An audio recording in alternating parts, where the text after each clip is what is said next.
I was beat and disowned after being accused of having a girlfriend. Now that I am marrying a man, they want to reconnect. My husband, 28M, and I, 27F, are set to be married in January.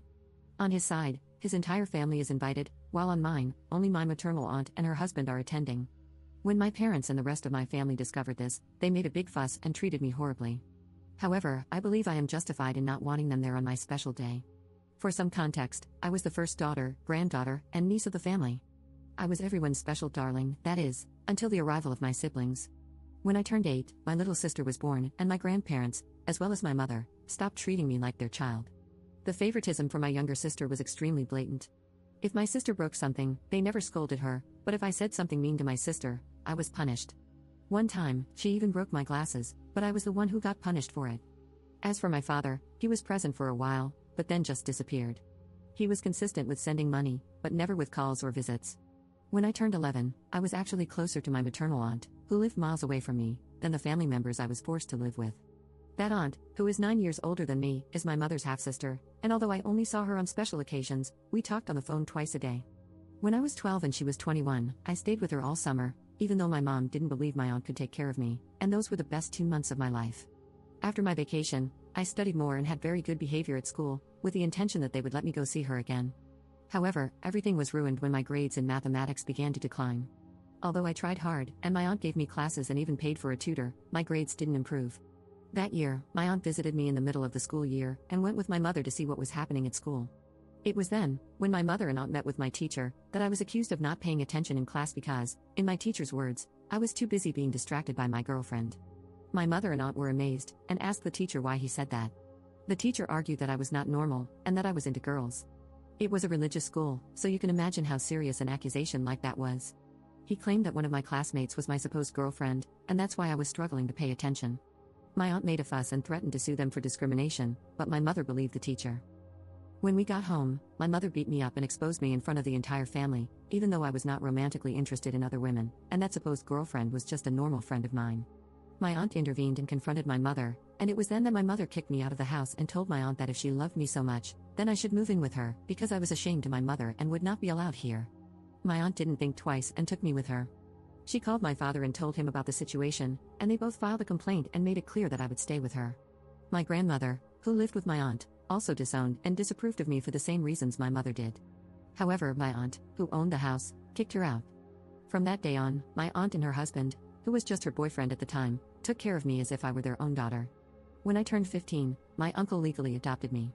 He paid for my university, and throughout that time, he made sure I attended therapy. I must say that all this affected me too much, but the love he gave me helped me a lot. To me, I consider my aunt and uncle my real parents. Now that my relatives found out that I was going to marry a man, they came to apologize to me, and yes, I did accept their apology, but I did not want to have any contact with them. However, they believed that with the apology, they were more than invited to my wedding. 2 weeks ago, my mother and grandmother came to my dress fitting without an invitation. I was totally outraged. They had not been invited, so I kicked them out, and in return they started insulting me and my husband. I told them that I didn't want them in my life, that I only excused them for mental health reasons, but they were nothing to me anymore. Despite all that, 3 days ago, one of my dad's cousins called me asking about the dress code and if children were accepted. I told her that she, like all the other members of that family, were not invited. She was outraged, and a few minutes later, my biological father called me asking who would walk me down the aisle. I said that my uncle would do it, and he started swearing at me in 1,000 ways, so I simply cut off the call. Now, am I really that bad? My aunt tells me that if I don't want those people at my wedding, she supports me, but my mother-in-law says that family is family, no matter what has happened. Update 1. It's been almost a month since my post, and I wanted to update you on some things that have happened. I told my mother-in-law everything that my family did to me in the past.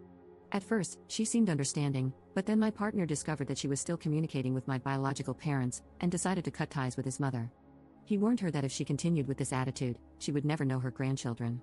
He also told her that the only way for her to be part of our lives again is to apologize to me and my aunt and uncle. He conveyed the same message to his father and brothers, stating that if they tried to intervene between his mother, my ex-family, and us, they too would be expelled from our lives and the lives of our future children. One thing I didn't discuss was the topic of my biological father and sister.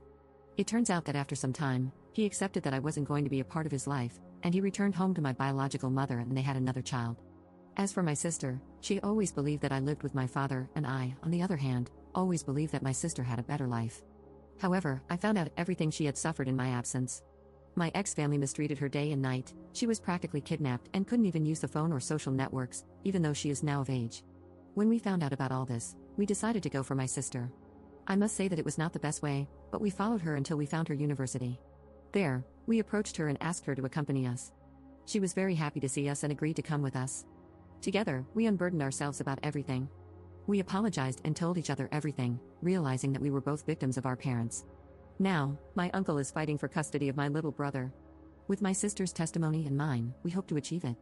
We are also taking my sister to therapy to help her with all the trauma. Because of my wedding, we decided to move everything forward and have a small ceremony. We didn't tell anyone, so we had no surprise visitors, and it went well.